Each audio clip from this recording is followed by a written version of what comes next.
Students, कैसे हैं आप? फर्स्ट के नेक्स्ट लेक्चर में खुशामदीद। आज का लेक्चर जो है वो सिस्टम डेवलपमेंट लाइफ साइकिल यानी SDLC के बारे में है।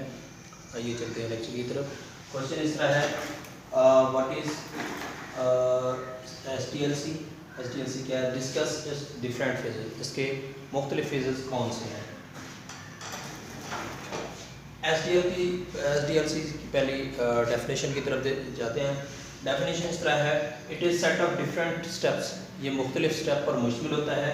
दैट आर परफॉर्म, जो अदा करता है टू डेवलप ए सिस्टम, एक सिस्टम को डेवलप करने के लिए, यानी सिस्टम को डेवलप करने के लिए, यानी ये सिस्टम डेवलपमेंट लाइफ साइकिल का मतलब ये है कि जब सॉफ्टवेयर क्रिएट किया जाता है, सॉफ्टवेयर बनाया जाता है, तो उसमें कौन कौन से स्टेप्स जो है ना वो इन्वॉल्व होते हैं।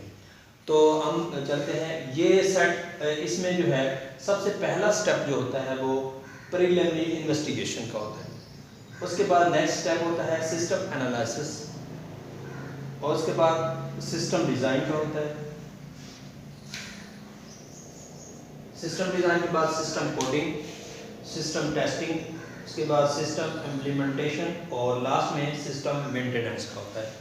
ये 7 फेजेस हैं जो एक सिस्टम यानी एक सॉफ्टवेयर को बनाने के लिए जो स्टेप्स अख्तियार करने पड़ते हैं, डेवलप करने पड़ते हैं, वो हमने लाजमी तौर पर इसको मलूज़ ख़ातिर रखना पड़ता है। तब ये एक मुकम्मल जो प्री प्लान्ड सिस्टम होता है वो क्रिएट हो जाता है, डेवलप हो जाता है, बन जाता है। पहला स्टेप जो है वो प्रीलिमिनरी इन्वेस्टिगेशन है। प्रीलिमिनरी से मुराद ये है कि इब्तदाई इन्वेस्टिगेशन, तहकीक, जो इब्तदाई तहकीक होती है, जो सिस्टम यानी वो सिस्टम कैसे चल रहा है। ऑलरेडी पहले एक सिस्टम होता है, चाहे वो मैनुअल है यानी हाथ से लिखा हुआ सिस्टम है, या ओल्ड कोई सॉफ्टवेयर है, उसको न्यू टेक्नोलॉजी के मुताबिक, नई इनोवेशन के मुताबिक उसको ढालना है। तो नई रिक्वायरमेंट्स वो पूरी नहीं हो रही जो पुराने सिस्टम में, उसको चेंज करना है, तो पुराने सिस्टम को जो है ना इन्वेस्टिगेट किया जाता है। तो इसको कहते हैं प्रीलिमिनरी इन्वेस्टिगेशन। अब इसमें क्या किया जाता है? Initial analysis of findings of the system. पहले फाइंड किया जाता है कि इसमें इब्तदाई जो तज्ज़िया होता है वो किया जाता है, वो फाइंड किया जाता है कि सिस्टम कैसे चल रहा था, उसमें क्या क्या एंट्रीज़ थी, क्या क्या डाटा उसमें फीड था और किस फॉर्मेट में था। ये तमाम तर चीज़ें जो है इसमें फाइंड की जाती हैं। तो सिस्टम आइडेंटिफिकेशन पहला ही स्टेप होता है कि सिस्टम आइडेंटिफाई कर, पहले उसको पूरे तौर पर पूरा उसका यानी पूरे सिस्टम को देखा जाता है, आइडेंटिफाई, शनाख्त की जाती है ये सिस्टम कैसे चल रहा था और ये इस सिस्टम को कैसे, क्या चीज़ की रिक्वायरमेंट्स हैं। उसके बाद है सिस्टम स्कोप। अब इस सिस्टम का क्या स्कोप है, जो पुराना सिस्टम है, अब जो नया सिस्टम होगा उसका क्या स्कोप होगा, ये तमाम चीज़ें। नंबर 3, अल्टरनेटिव सॉल्यूशन, उसका मुतबादिल हल कौन सा होगा, यानी जो अब ये पुराना सिस्टम है उसका मुतबादिल हल क्या होगा, और ये जो है कैसे ये चलेगा, और इसका जो मुतबादिल टेक्नोलॉजी देखी जाती है। और उसके बाद ये लास्ट है फिजिबिलिटी स्टडी होती है। फिजिबिलिटी से मुराद ये है कि ये जो नया सिस्टम बनाया जाएगा, क्या ये अफोर्डेबल है इस कंपनी के लिए, या इस इदारे के लिए, या इस डिपार्टमेंट के लिए, या इस ऑर्गेनाइजेशन के लिए, कि फिजिबल है, ये इसको इसका कॉस्ट बर्दाश्त कर सकेगी, या ये जो सिस्टम अब नया सॉफ्टवेयर है जो उनका ऑलरेडी पहले हार्डवेयर यानी कंप्यूटर सिस्टम है वो उस पर इंस्टॉल हो सकेगा कि नहीं हो सकेगा। अब अगर एक कारोबार है 50,000 का या 1 लाख का, उसको 20-25 हज़ार का सॉफ्टवेयर दे दिया जाए बनाकर, तो उसके लिए अफोर्डेबल तो नहीं होगा। या ऐसा कोई सॉफ्टवेयर डेवलपर जो होते हैं अपनी एफिशिएंसी बनाकर देते हैं कि वो अपनी वो देते हैं कि भाई इसमें नई टेक्नोलॉजी, नई इनोवेशन देते हैं, जो यूज़र्स होते हैं वो भी इसको नहीं अफोर्ड कर सकते, या यूज़र जो है ना वो इतनी ट्रेंड नहीं होते, या फिर उसको ट्रेनिंग कराने के लिए फिर कॉस्ट जो है ना वो लगानी पड़ती है, ट्रेनिंग की कॉस्ट होती है। तो ये सारी चीज़ों को इसमें देखा जाता है। उसके बाद प्रीलिमिनरी प्लान बनाया जाता है। फिर उसके लिए कोई भी सिस्टम हो, कोई भी काम हो, विदाउट प्लानिंग जो है ना वो इनकम्प्लीट रहता है, वो कंप्लीट नहीं हो सकता। तो सबसे पहले जो होता है यानी इसकी लास्ट में यानी पूरा आइडेंटिफिकेशन करने के बाद, उसमें पूरी फिजिबिलिटी देखने के बाद फिर प्लान किया जाता है कि ये इसकी प्लानिंग जो है ना वो किस तरह होगी, कि इसमें कौन सा सॉफ्टवेयर, कौन सी एप्लीकेशन सॉफ्टवेयर को हम इस्तेमाल करेंगे, उसमें कौन कौन से जो है ना वो डेटाबेस इस्तेमाल करेंगे, और ये इसके लिए हार्डवेयर कौन से इस्तेमाल होंगे, और ये इसकी कॉस्ट कितनी होगी, ये सारा पूरा प्लान देखा जाता है। ये तो हो गया प्रीलिमिनरी इन्वेस्टिगेशन। नेक्स्ट जो फेज़ है वो है सिस्टम एनालिसिस की। सिस्टम एनालिसिस, सिस्टम का तज्जिया करना। एनालिसिस मीन तज्जिया करना। जो फॉलोइंग एक्टिविटीज़ आर कंडक्टेड, इसमें इस फेज़ में जो है ना, इस स्टेप में जो है ना, ये एक्टिविटीज़ इन्वॉल्व की जाती है। पहला है नीड एनालिसिस।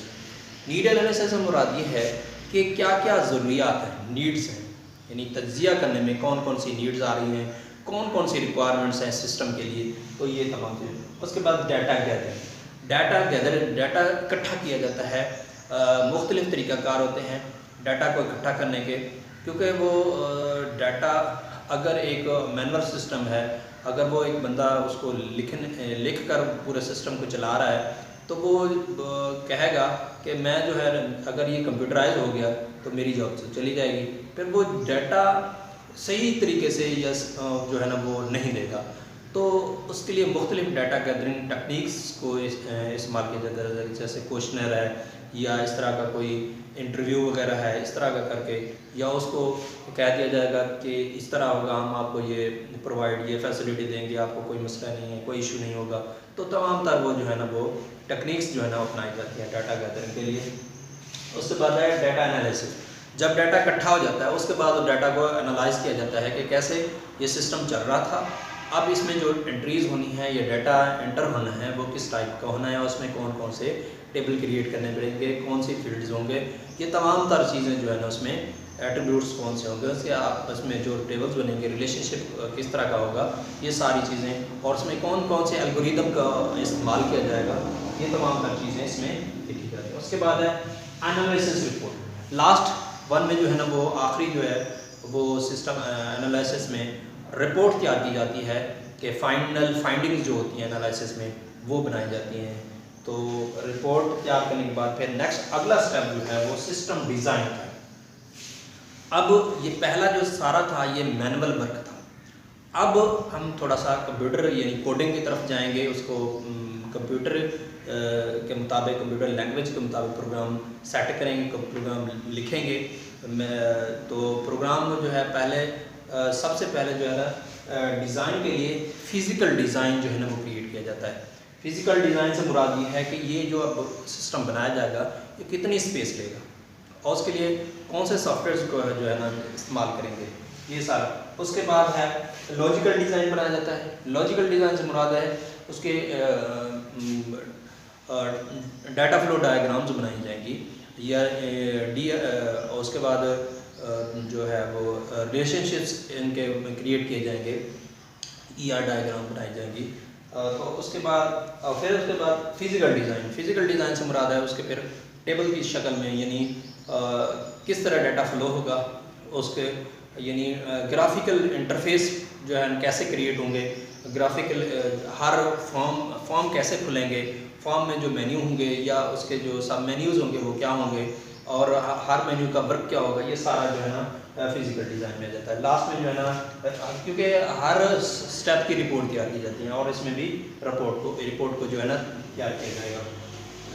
इसमें क्या है कि सिस्टम डिज़ाइन इस स्टेट्स ये बयान करता है कि और new system will meet the requirements identifying the analysis में, जो एनालिसिस में रिक्वायरमेंट्स जो थी वो उसको पूरा कर रहा है कि नहीं कर रहा। अगर पूरा कर रहा है तो फिर नेक्स्ट फेज में चला जाएगा। इस तरीके से आज का लेक्चर ख़त्म हो जाता है। बाकी जो फेजेज हैं वो नेक्स्ट लेक्चर में हम बयान करेंगे। नेक्स्ट लेक्चर के लिए तक के लिए खुदा हाफिज़।